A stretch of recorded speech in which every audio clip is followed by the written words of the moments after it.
Forestry Coordinator for the state of Utah, and I'll be hosting the webinar and acting as the moderator, along with my co-host Megan Dittenmeyer. If you have any questions regarding the setup or audio problems or other technical issues, feel free to type your questions into the chat box at the bottom left corner of the screen, and Megan will do her best to try and troubleshoot any problems that you have and help you figure out how to get back into the program. Our speaker will set aside time at the end of the presentation to answer questions from the audience.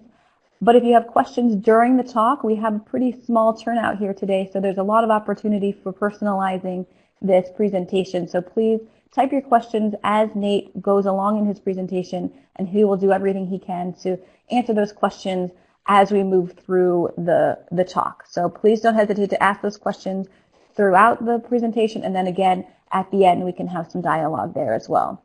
The webinar is being recorded, so you can find it later on the forestry.usu.edu website or on the USU Extension Forestry website, Extension Facebook page, excuse me. And I think Megan will put a link to those in the chat pod.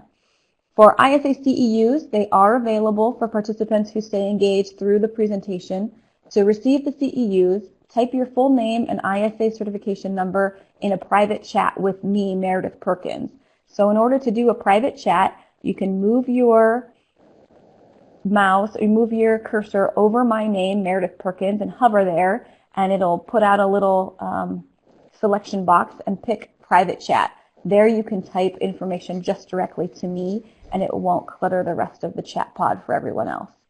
Before we get started, I'd like to encourage you to finish our polls. It looks like maybe the polls are gone already. So we will bring those polls up at the end of the presentation. If you did not get a chance to give us your feedback or fill us in on those polls, please take some time at the end of the talk to fill in the polls for us.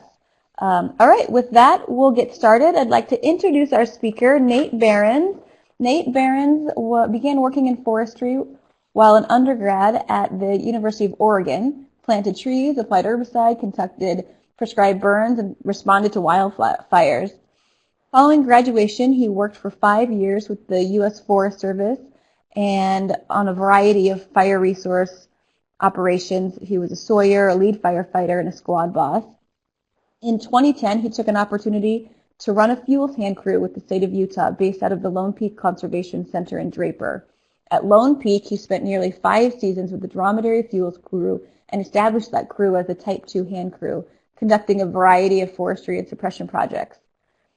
During the summer 2014, he accepted this 1-year detail for the state of Utah's Catastrophic Wildfire Reduction Strategy Coordinator, if that's not a mouthful.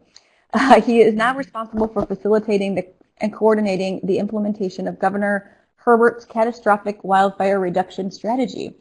So, with that, I will let Nate take it over, and please feel free to, again, contribute as much as you can in the chat pod. We'd love to hear from all of our participants. Thanks, Nate. The floor is yours. Thanks, Meredith. I appreciate it. That was a good introduction. I don't have much more to add to that. It's a pleasure speaking with all of you today. I've worked in forestry and fire now for the better part of 13 years, and have worked on both sides of the suppression and the fuels component of things, and feel like I've got a pretty good background in dealing with this urban interface issue. So I'm excited to talk to you all today, and I'll run through this PowerPoint as we go. It's not a PowerPoint that I created. It's one I think that Mike Coons up at U.S. Forestry Extension initially created, and then my supervisor, Matt Snyder, the state FMO, had made some alterations to. So I'll just use it as a framework for my presentation here, and if anybody's got any questions specific to slides that maybe I didn't cover too much on or anything, just let me know. So on that note, we'll get started. We'll start by talking about the wildland interface, the problems and the scope. We'll identify homeowner roles and responsibilities. We'll discuss a little bit about development issues within the wildland urban interface, and kind of wrap things up by talking about municipalities' roles and what municipalities can do to help mitigate the issues that we have with wildfire in the urban interface. So that's kind of the direction we'll take, and like I said, I'll just kind of loosely follow the slideshow here and use that as kind of a basis for my narrative. Probably the best place to start is a definition of the wildland urban interface, or WUI as we call it. And as it's printed here on the slide, it's the line, area, or zone where structures and other human development meet or intermingle with undeveloped wildland or vegetative fuels. And that's a pretty standard definition. It's one that's used across agency boundaries and helps us kind of have a starting point for an understanding of what the WUI is. So popularity leads to problems. The WUI issue isn't going to go away, whether it's here in the Western United States or nationwide. I think we all understand that as our urban areas expand, we're going to be moving more into urban interface areas, and as folks, build second homes and vacation homes and things in our urban area or outside of our urban areas, that attraction to the natural landscape. People want views of mountains and lakes, and we're not going to see that issue go away. One of the things that a message in my current role that I try and get across to folks is the understanding of fire as a natural part of our landscape. And that's something that is often misunderstood after 70 some odd years of Smokey Bear and our efforts to mitigate fire starts from the human component. I think we've lost some understanding of the fact that fire is a natural component to the North American landscape pretty much across the board. And some of the things that I've seen recently, there was an excellent paper published by UC Berkeley, I think that was released a week or two ago, that made an interesting note, and I think it's a great way to look at this. And they started by saying, we don't fight earthquakes. And I think that's a really great place to start a conversation, because we don't fight earthquakes. We don't fight hurricanes. We don't fight tornadoes. We prepare for them. We prepare for them, and we mitigate in our preparations the impact that they can have on our lives. And I think we need to start doing more of that when it comes to wildland fire management, and understanding that fire is the natural component of the landscape, and that just trying to suppress fires once they start isn't an effective means of dealing with the problem. Fire suppression is a very expensive process. It's a risky, hazardous process for those that are involved directly in it. And if we can do things on the front end, prevention and mitigation, we can reduce the cost in the long term, and we can also reduce the risk of those folks that we task with entering areas for suppression operations. So that fire being a natural part of the landscape is something you're going to hear me bring up quite a bit over the next hour, and how we adapt and mitigate to living in areas that are prone naturally to fire. Moving down the rest of the bullet points on this slide, we'll talk about access and infrastructure problems within the urban interface, primarily ingress, egress, and construction issues. Minor fires becoming major disasters. The fact that being in a wildland urban interface environment, in that WUI environment, it doesn't take a large fire event, meaning total acres burned, to become a major disaster. A few 100-acre fire blew through the town of Weed, California, just within the last month or so, and destroyed a major part of the community. It wasn't a large fire in terms of the area that it covered on the ground, but the area that it blew through was a built-up urban area, and it caused a lot of damage to that particular community. So I think that's a good example, a recent example of how a fire doesn't have to be large in scale to still be a major event.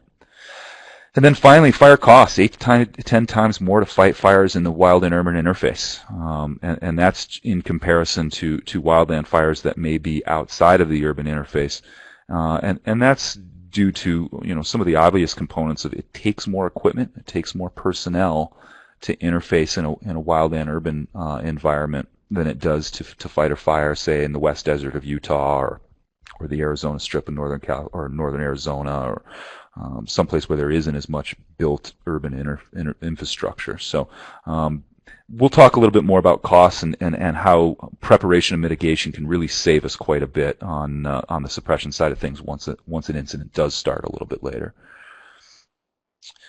So kind of the seminal event from a fire history component to wildland urban interface fires was the large event in the Oakland-Berkeley Hills in 1991. It's one that many people are probably familiar with.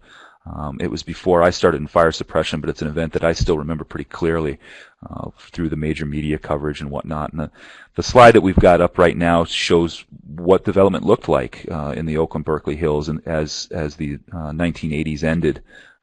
Very densely populated, dense construction with a lot of that vegetative fuel right up against the development there. And then as we move on, we look at the damage cost. It was an extremely damaging event. It was only a 1,700-acre fire in terms of the overall ground that it covered. But it destroyed 3,300 homes roughly, killed 25 people, and did at least $1 billion worth of damage. I've seen estimates that almost double that in terms of the monetary cost that fire caused damage to. So very damaging event, one that occurred in one of the more built-up areas in the entire country, the San Francisco Bay Area, and one that really brought to the forefront the issue of wildland urban interface, and is still, as I mentioned already, to this day, very much the defining event for modern wildland urban interface fires. So the wildland urban interface fires in Utah, just some quick stats here. You know, our 5-year average is 95 incidents, a little over 28,000 acres burned right up against that wildland urban interface, 75 structures destroyed, and millions spent, millions more in losses. Suppression costs in this state average right around the $50 million to $54 million mark. And that's for all fires, not just urban interface fires. But a significant cost and a significant impact on taxpayers in this state.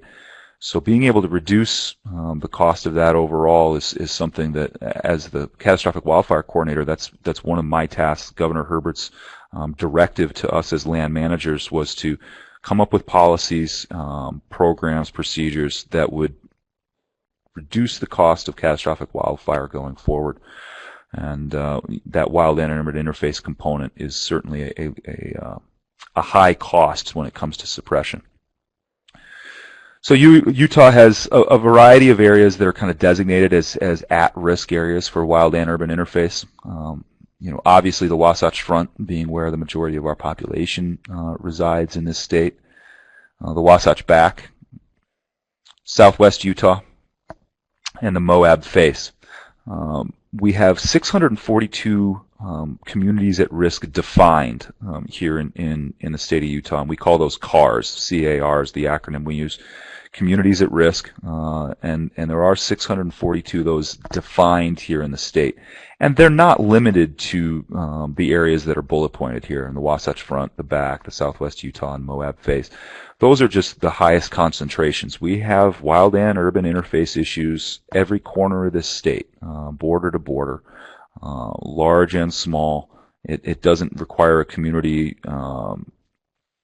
to be of any particular size. We have very small communities of only a few dozen people, all the way up to the large communities along the Wasatch Front here that do account for the bulk of our population. And 374,000 total acres of defined wildland urban interface here in the state of Utah. So this is no small problem. This is, like I said, a problem that stretches from border to border across the state and covers a significant area of ground. A slide here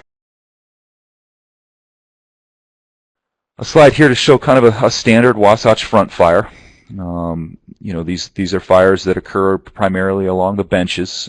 They're almost always caused by human ignition, although not exclusively. Nationwide, 70% of wildfires are caused by natural causes, primarily lightning, with the other 30% being caused by human beings. As you move into the wildland-urban interface, and this is true nationwide, the ignition sources, those statistics become almost completely reversed, with 70% of ignitions being human-caused. And that's certainly true, at least from my experience here along the Wasatch Front. As people interface along the hiking trails and whatnot, along the benches, target shooters, discarded cigarettes, those kinds of things are the primary sources of our ignitions here. And the fires here on the Wasatch Front can be particularly difficult to fight due to the steepness of the terrain. The vegetative fuels that we have are often tightly packed, high fuel concentrations and fuel loading. It's primarily scrub oak brush with a sage and grass component. Very difficult to suppress due to the heavy fuel loading and the steep terrain, and can easily cause damage while not being large in scale. So the Wasatch Front is an area we focus on. The Wasatch Back has a higher timber component, a little bit higher elevation, but still densely populated in some areas, particularly around the Park City, Kimball Junction, Jeremy Ranch area. And definitely something that is a concern of us for fire managers here. Looks like a question for policies for removing ladder fuels in parking and trailhead areas adjacent to WUI. I'm not specifically aware of any. There may be some municipalities that have ordinances that are municipally specific, but from the state level, we don't have a policy for removing ladder fuels in and around parking areas and trailheads. That's a great question. Southwest Utah here. Just some more examples. Looks like above Cedar City with the first slide, and then the Duck Creek area. That's in Kane County, the Duck Creek development. And to anybody who's listening that's familiar with that area, you'll know heavily developed in an area that's heavily timbered. Again, a lot of fuel continuity in that area that allows fire to move. And quite a few different homeowners associations and developments in that area. It's a particular concern to all the Southwest area fire managers. That's an area that's seeing a lot of fuels treatment being conducted by both private organizations, the state, and the federal stakeholders. All in that area are working pretty hard to mitigate the issues right around the Duck Creek developments. A very densely populated area there in Southwest Utah. Primarily second homes, so not populated year-round, but used quite a bit during the height of fire season. So individual roles, for folks that are building in the wildland urban interface, the message that a lot of us in fire management positions stress to folks is, while the government does play a role in suppression and prevention and mitigation, each individual property owner really needs to take responsibility and ownership for their piece of ground. Building design has a big part of that. If as we move into that wildland urban interface, as people develop right from the beginning, building designs need to be thought of correctly, designed properly, and implemented so as to minimize the impact that fire can have on the building itself. Building placement and access is very important. Placing a home back from the edge of a slope can help to reduce the impact of fire. Fire moves much more quickly and more intensely as it burns uphill. And so just pulling, the home on the lot back from the edge of the slope can help. Access is another, ensuring, and I've got some other slides that'll talk about this as well, but making sure that ingress and egress to individual property is such that, large fire apparatus can get in there to protect the homes, is critical. Of course, landscaping and maintenance, that's probably something that's more important to a lot of the folks listening today. ensuring that ladder fuels are properly maintained, and I've got some more slides that'll talk about defensible space in more detail, but making sure that that defensible space is adequately created, ladder fuels are removed, wood piles, propane tanks, all those kinds of things are located properly. And then, of course, the work that is done with brush removal and whatnot needs to be maintained, and that's something that I think is often lost in individual homeowners and developments. You can't just do the work once. It's not like installing earthquake straps at your home, and once that process is done, you're protected. Well, we're dealing with vegetation here in a dynamic, natural environment, and so maintenance is always required. Back to building design a little bit here. Non-flammable roofs, decks, siding, making sure that we're picking the proper building materials. It says no gutters to collect debris here, and that's not necessary particularly, but making sure that gutters, if they do exist, are maintained, cleaned of dry and dead material that collects in them, or making sure that they have appropriate gutter covers to not accumulate that material to begin with. Short boxed eaves, places where needle cast and deciduous leaves can gather is another area of concern. Making sure those are cleaned. Screened openings that could still allow embers in. Chimneys need to be cleaned and maintained as well. So these are all things that individual property owners need to take into account as they look at developing in the urban interface. Downslope windows being small with thermal panes. This is one that isn't talked about very often, but making sure, again, as fire burns uphill, more actively making sure that we minimize the impact on any downslope side of a structure. And that can include smaller paned windows and whatnot.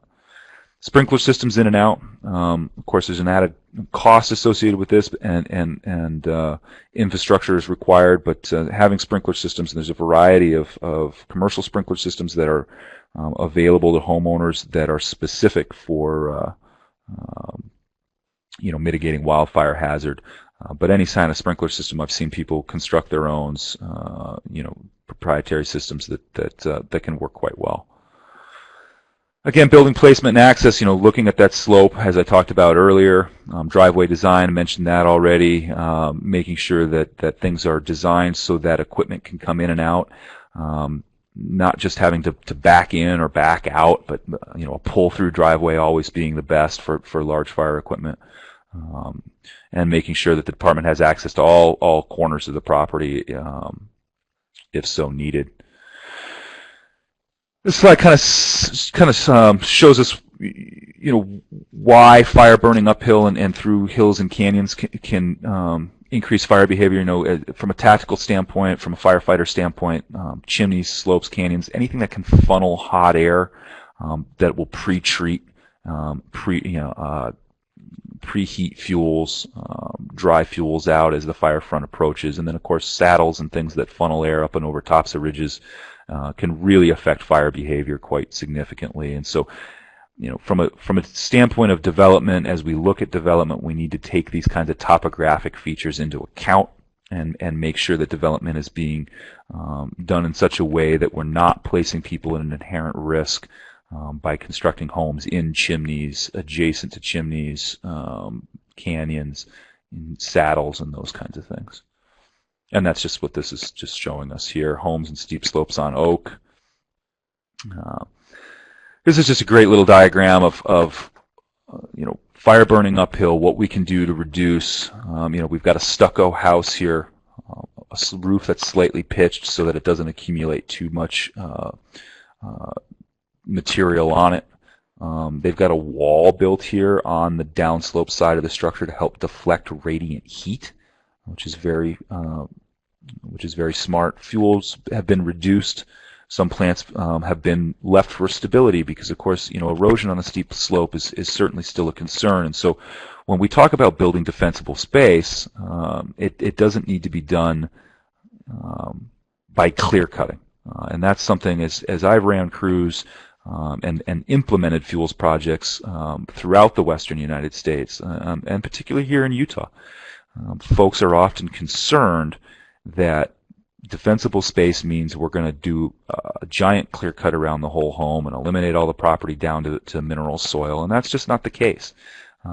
If things are done properly, vegetation can be left in place to maintain the integrity of the hillside and the root structures holding the soil structure in place.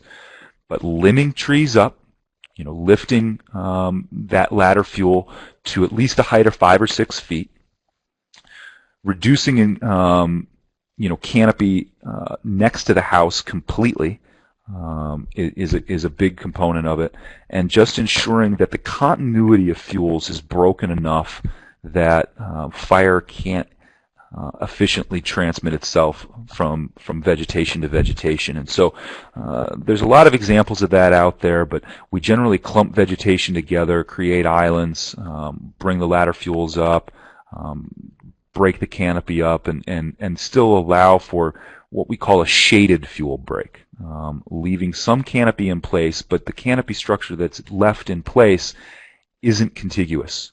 So there's enough gaps in there to prevent a crown fire from establishing itself and running through the crowns. Just an example here of an overgrown driveway. As a fire supervisor, these are the kinds of things that when we're working in an urban interface that we like to avoid. We can't see around the corner well. The vegetation goes all the way to the ground, allowing easy transmission of a ground fire into the canopy. This can easily be mitigated with chainsaws and brush cutters and a little bit of hard work to thin that lower component out and lift that ladder fuel out, as well as maybe thin around the corner of this driveway so that any apparatus operator could see around that and have a better idea of the ingress egress for a heavy engine or a Type 6 engine. So Firewise Landscaping, the Firewise program is an NFPA, National Fire Protection Association program, and they have a lot of literature out there that talks about landscaping, Firewise landscaping, using fire-adapted vegetation that is naturally resistant, as well as placing vegetation in appropriate locations to be safe from fire transmission. So this makes a great point that Firewise landscaping is fuel reduction. The less fuel, the more safe you are, and reducing fuel closest to the building is by far the most important. And that should be all fairly intuitive. Firewise landscaping may be creating a landscape from scratch. You may have a brand new development, brand new construction that has leveled the ground completely, and so you're starting from a bare blank slate, and you're re-importing vegetation into that area. Or it may be trying to make a natural landscape safer. I've seen examples of this in many locations where folks have decided they don't want to scrape the ground completely bare. They want to try and insert a cabin or a structure or a home into the natural landscape without making a large impact, and that's absolutely okay. But maintenance of that vegetation needs to be done, and mitigation needs to be done. Again, lifting ladder fuels 5-6 feet off the ground, breaking up canopy continuity, and making sure that fire doesn't transmit between vegetation directly.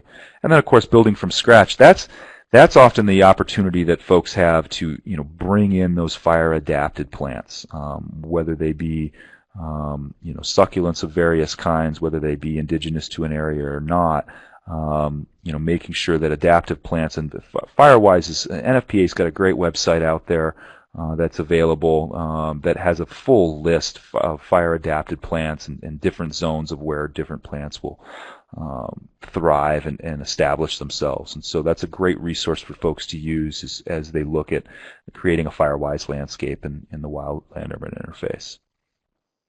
So ways to reduce fuel,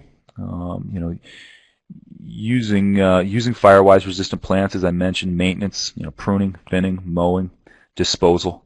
And disposing can be a variety of different ways. Folks can pile and burn that during an appropriate season with the appropriate permitting. It can be chipped. Brush chippers are a way to dispose of that, get that material chipped, and then it can be reutilized for mulch and ground cover. Storing firewood away from the home is a real big one, as well as propane tanks. I don't think that that's mentioned on these slides, but storing, as much flammable material away from the home as possible, and we'll talk about the different zones here on another slide in another minute. But making sure as much of that combustible material is away from the side of the home. Get the fire pile or the firewood piles out away from the house. Get them, in their own area, in an own covered area. But right up under the eaves is not a great place. All of these things are what are ways of creating defensible space. So defensible space, is a clearance for firefighters to stay and work safely, or space in which to be able to defend if firefighters are not available, either by a homeowner or just allowing nature to take its course. And if you've truly got defensible space, and I've seen examples of this where people have done truly amazing work with structures that are built properly, non-combustible materials, stucco siding, metal roofs. I've seen more of this recently of folks installing almost I'm a baseball fan, so what I would call a warning track around the home, a gravel pad that extends 15 to 20 feet around, from the edge of the home, from the foundation of the home, before any vegetation starts, whether it be grass or shrubs or whatnot, is an excellent way of maintaining some of that clearance. So we've got 3 zones that we talk about when we talk about defensible space. Zone 1, or what is often referred to as the near zone, is 30 feet from the structure. And as we've got here on the slide, it needs to be well tended, neat, clean, and green. If we can have a highly irrigated zone in that area, is often very effective from keeping ground fire from spreading into a structure. Zone 2, or as we call it, the mid zone, 30 to 100 feet. This is where low-growing plants are very, very effective. Keeping trees away from this area. So it says few to no trees. Shrubs, helping that fire step down from the wildland. So if it is a canopy fire, as it comes into the property, depriving it of canopy fuels and forcing that fire onto the ground, which becomes a much more easily fought fire and oftentimes much less destructive. And then zone 3, greater than 100 feet from the structure. This is an area where I still prefer to see people, limbing up ladder fuels, thinning canopies out. But we think about this as being slowly diffused back into the wildland environment. And so thinning becomes spacing becomes a little tighter at this point. Maybe we don't thin the canopy quite as much, but kind of allowing that treatment to slowly dissipate as we move from the edge of the home, and allowing a kind of a softer boundary that way for folks. Not seeing that hard edge that really bothers a lot of people who have developed in the wildland urban interface.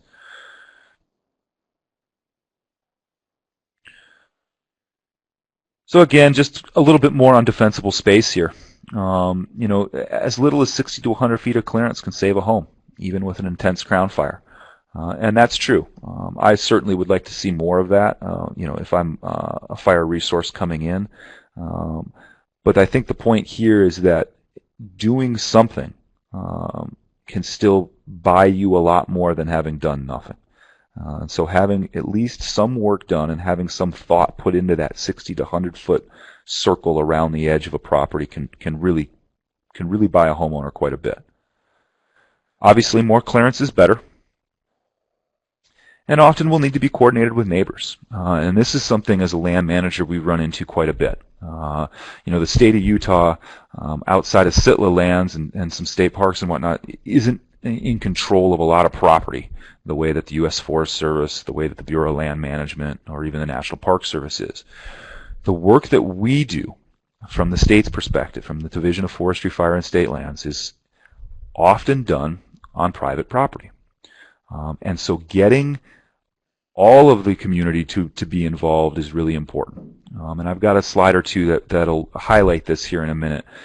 But if one individual property owner creates their defensible space, but the property immediately adjacent does nothing, the effectiveness is greatly diminished for those folks who did the work. And so making sure that community members understand and have buy-in to the kinds of treatments that are necessary in the wildland urban interface is really, really a critical component of it, and one that a lot of time and effort is put into from land management standpoints, of making sure that community outreach and education is being effective in reaching the audiences that need to be reached, so that property owners are willing to buy into the types of treatments that need to be done, and that we get cooperation across an entire community.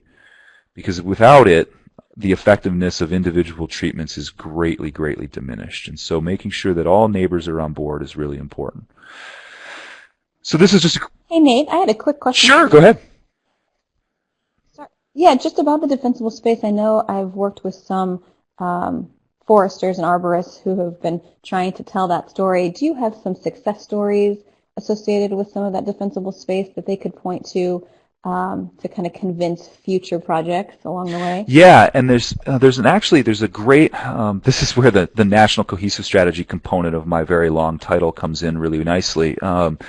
There's a website, it's called forestandrangelands.gov, and there's an interactive map at the bottom of that has success stories posted for every state in the nation, and Utah is no different. You can click on Utah, and there's a whole list of success stories, and they're cataloged by the stakeholder, whether it was state and private governments that accomplished the project, whether it be federal partners, whether it may be.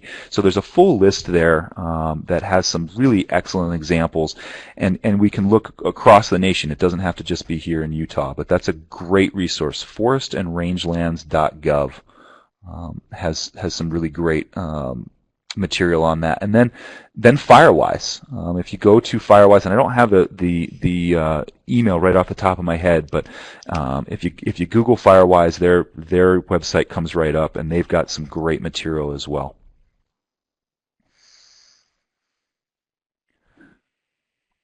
Yeah, absolutely. So, looking here at this defensible space slide, we've got Zone 1, the near, Zone 2, the mid, and Zone 3, just as a visual representation of a little bit about what I was talking about earlier. And as you can see, it doesn't require the vegetation to be completely removed. It's getting discontinuity built into the fuel structure, making sure that we're breaking that fuel structure up, and that allows firefighters time, and it keeps Mother Nature from keeping running crown fires sustained through the vegetation.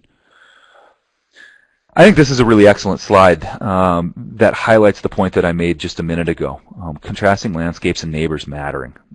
We've got a really beautiful development here, some high-dollar homes, and some real solid work that's gone in kind of in the foreground with these terraced stoneworks that we've got. Still maintains nice vegetation. It looks like there's quite a few conifer trees that have been planted in there. They've got a wall, but that's a very effective means. You've maintained the feel of being in a more wild area. You've got plenty of trees, plenty of greenery, but a fire's not going to spread through those terraces very effectively, if at all. So that's really good work that's been done there. But if you look kind of behind the satellite dish and the neighboring property, that oak brush hasn't been mitigated at all. And so a fire that's established in there, if we think about what might happen running up that slope through that fuel component and impacting the home immediately next door, structural firefighters will tell you that once one home's involved, the likelihood of an adjacent property becoming involved increases exponentially. And so this is just a great example of where one property owner has really done quite a bit of work, and in this case fairly high dollar work with all the stone work and things that have been done, and yet next door nothing's been done, and quite frankly it negates a lot of the work that's been done in the foreground of the photograph there. So getting community involvement is just really, really key. Just some more example photographs, heavy fuel loading in the top left corner there as opposed to light fuel loading.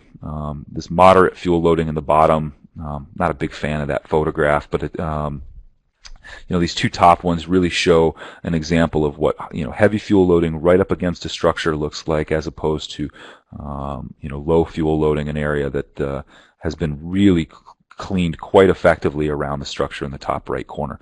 And it's not necessary to do mitigation practices to the extreme that we see here in the upper right hand corner. That is obviously the most effective, but making sure that we just don't have the encroaching heavy canopy that we see in the top left photo there. Again, removing ladder fuels, and I think this is a great diagram that again shows that it's not a requirement to completely eliminate vegetation. We're talking about managing and mitigating the vegetation that is there, and so you'll see that the vegetation around this structure has been thinned, and the continuity of it broken up, while still retaining a lot of the artistic, or a lot of the visual value of having vegetation around the structure. This is an example of just this is a shake shingle roof. It's got a lot of needle cast on it. This is just a no-no in the wildland urban interface. They're just there are places. California is the primary example. It has very effective wildland urban interface building codes that require metal roofs and whatnot. Not every state has that. The state of Utah is actually in the process, and I'll talk about this more kind of at the end of the presentation. The state of Utah is in the process of revamping our wildland urban interface code, and right now we've identified two pieces of code that are kind of conflicting. And one of the other things that we face as a challenge here in Utah is just lack of enforcement. The way things are written right now, the enforcement aspect is pretty ambiguous, and so it just gets left by the wayside. And so a lot of people aren't even familiar with the policy and the code that is in place due to the fact that nobody enforces it. So this is just a great slide that shows what not to do. Shake shingle roofs with heavy needle cast, that kind of thing needs to be maintained. Again, we've got, it looks like an outbuilding here with vegetation right up against the structure.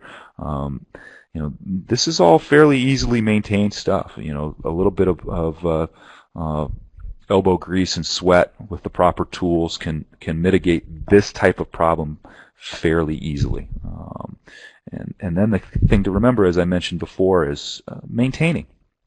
You maintain a structure like this by continuing to remove fuel and making sure that season to season, as vegetation grows back, that the work that's done is continually maintained, or quite frankly, the effectiveness of it diminishes as vegetation regrows. Just an example here of a firewood pile under the eaves. Very common. People don't want to walk far to get their firewood in the wintertime, but you put a massive amount of fuel right up against and under the eaves there, and the fine fuel in this particular wood pile, very receptive to embers. When we have large fire events, we can see spotting a quarter to a half mile out in front as ember wash gets blown by the transport winds. Well, as those embers land in these types of receptive fuel beds, you can have a problem real quick. So some of the home protection guidelines. And these this comes from Fire Lab. Eliminating all flammable materials within 10 feet of the structure. Wood roofs are flammable. Fire-resistant roofing is preferable. Removing flammable materials from decks and boardwalks if it's connected to the house. Remove pine needles from gutters and roofs. I've mentioned that already. And then staple metal screening over openings or gaps, including low decks, walkways, and crawl spaces. There's been quite a bit of study done on this. The Missoula Technology and Development Center, for one, I know with the U.S. Forest Service has done quite a bit of work on this and how structures are lost.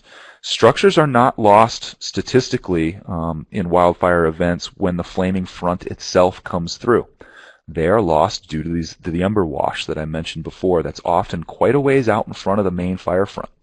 And as those embers find receptive fuel in eaves, on roofs, inside attic spaces and whatnot, and that's why stapling and covering all those areas up to prevent embers entering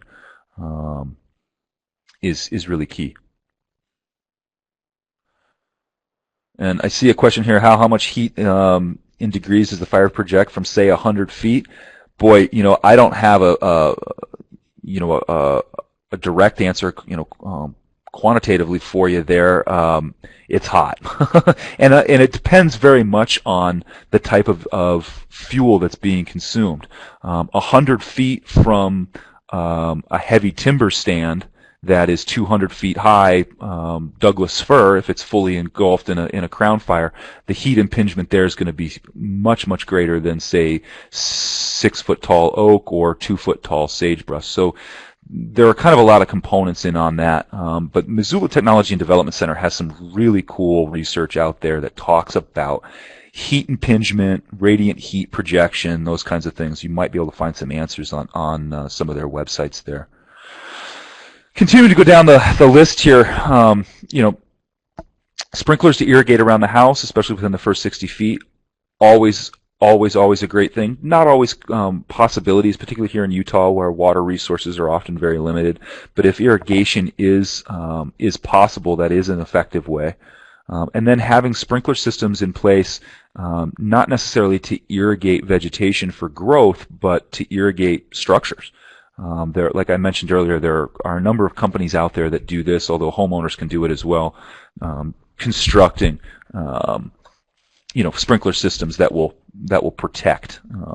Thanks, Meredith, for throwing up that MTDC website there. That's great.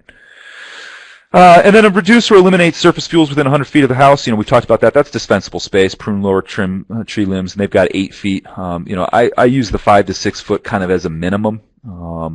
But 8 feet certainly is going to provide you with even more protection. And then removing fuel around propane tanks should be a fairly no-brainer. And having that propane tank as far away from the structure as is feasible is really important. Those tanks are designed to vent so that they don't BLEVE, boiling liquid exploding vapor. They are designed to vent gas in the event of being overheated. I've been unlucky enough to be around a number of them when they've done so. They tend to shoot flames anywhere from 30 to 60 feet into the air when they vent propane. So obviously that in and of itself, it's a giant blowtorch, and so having those removed from anywhere near a structure helps, because they are designed to withstand the fire itself, but they will vent that gas, which can be an ignition source in and of itself. As I've mentioned before, maintenance is really key. Again, fuel reduction is the point, and maintaining that reduction is really critical. So often litter and wood roofs are ignited by brands and embers. I've mentioned that. Need to thin, prune, mow, and remove. Break up fuel continuity. These are all things I've mentioned before. And then checking the roof, the landscape monthly. Is that really realistic, particularly in the wildland urban interface when folks aren't, using these structures often as primary residence? Maybe not, but certainly a check at the beginning of a season, as the snow melts and you move back in the early summer and vegetation regrows. And then, at the end of the season, as vegetation dies and whatnot, at least the beginning and the end of the season, at a bare minimum, certainly a monthly check is more effective. And then preparedness. It's affected by attitude and awareness. As it says here, people won't be prepared if they don't think there's a problem, and that need for education. And that's something from my desk with the Division of Forestry, Fire, and State Lands that I certainly hope to improve upon as we move forward in the upcoming years with the state of Utah. I think education is really key, and making sure people understand. You may be insured. I've heard folks say this. I've stood in people's driveways as wildfires have approached, as we've been doing structural triage, and I've had homeowners look me dead in the eye and go, "I don't care if it burns. I'm insured." Well, that may be the case, but that's often, I think, a really good example of people's lack of understanding of, you may be insured, but what about your neighbors?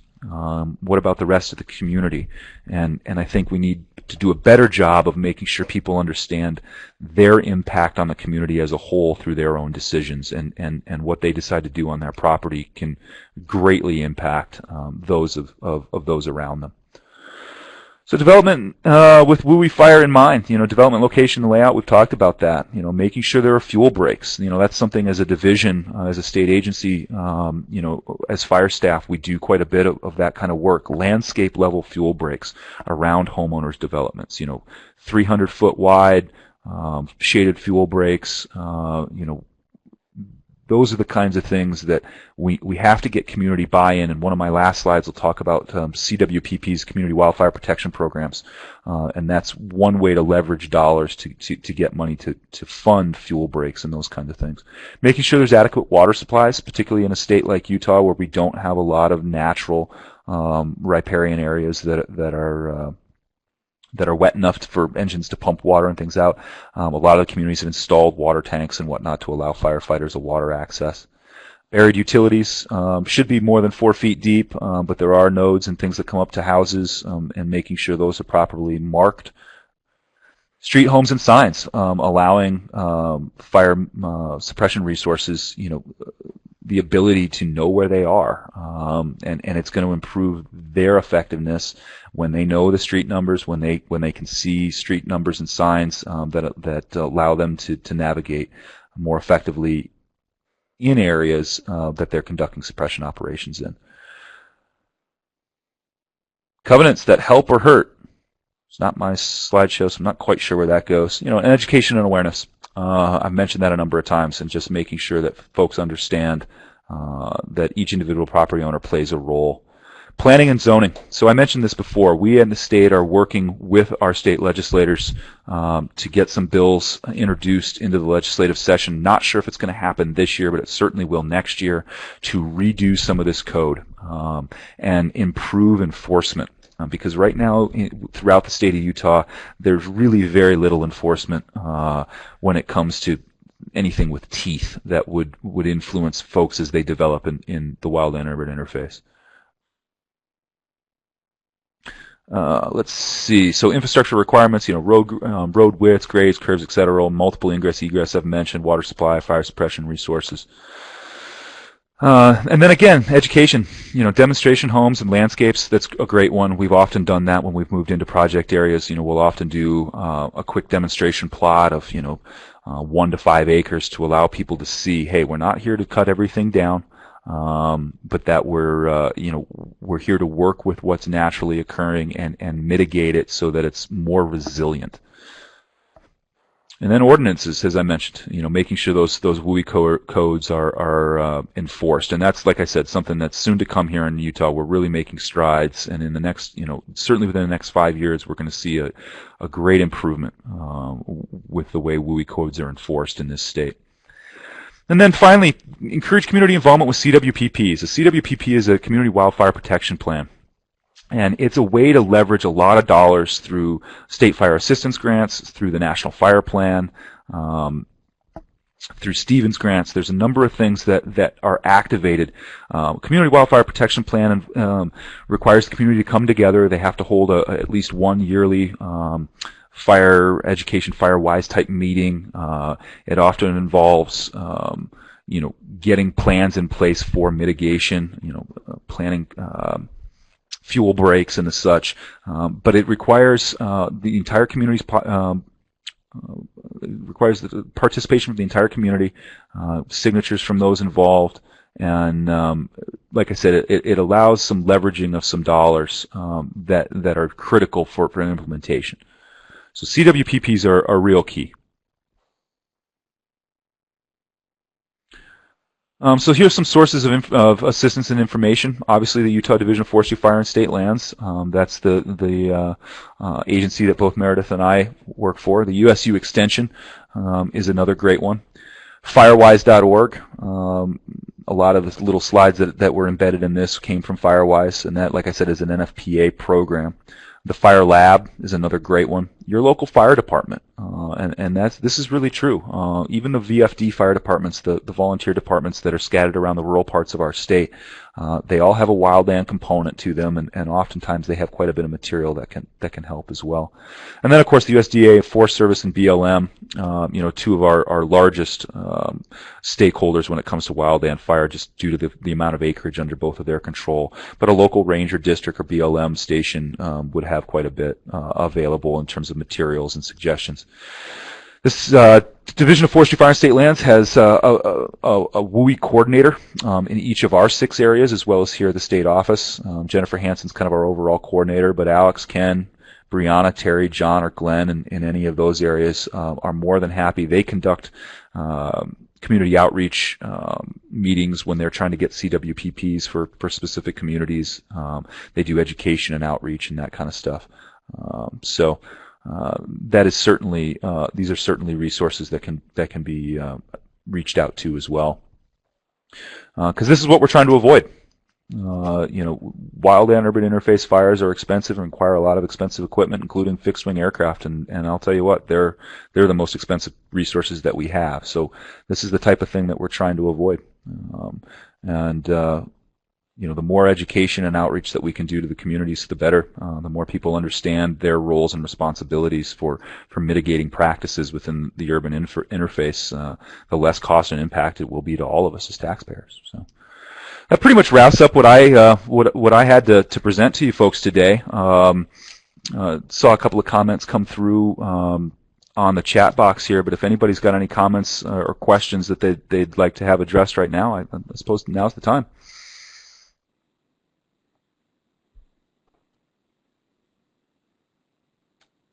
Great, thank you, Nate. There was one question that came through here from Teresa. Is it feasible to do controlled burns in the WUI? Oh. And she specifically. Well, it is. And that's kind of a complicated question. I've got quite a bit of prescribed fire experience myself, and you certainly add a complexity component to any burn plan when you talk about doing urban interface, firing.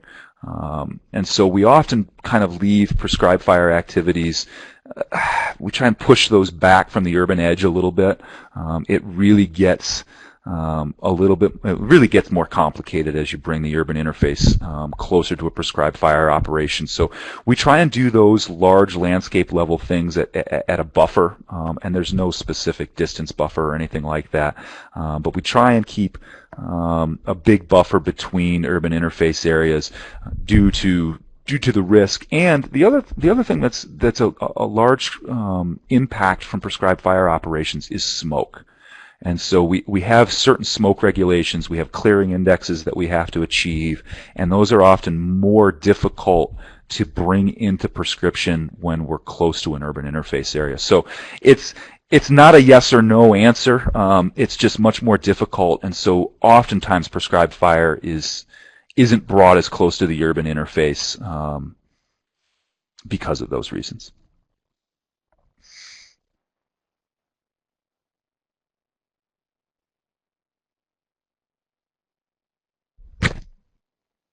Nate, I had one more question also. If we have some arborists here participating or in what's the best way for those folks to tie in with some of these fuel breaks and other treatment activities? Are there kind of yeah, so BidSync is one place to look. And I don't have that exact website, Meredith. Maybe you could look that up for me. But it's BidSync is what we use. The state of Utah and our Wild and Urban Interface coordinators have their outreaches there for contracts that are out to bid for the fuels projects that they're working for. The other thing, and I can go back on the slides here. These urban interface coordinators that we've got listed with our division, they're all an excellent resource. They're the ones who work with each of the area managers to coordinate and facilitate projects. And so contacting those folks, they're often the ones who put the bids out for contract in their particular areas. And so that's another great, contact them individually and see what they've got on their plate. They'll often point you back towards BidSync because that's where they're going to list theirs. But you may be able to pick, in each of their brains individually, talk to them about, what kind of projects they may have on tap and what may become available over the course of the next year.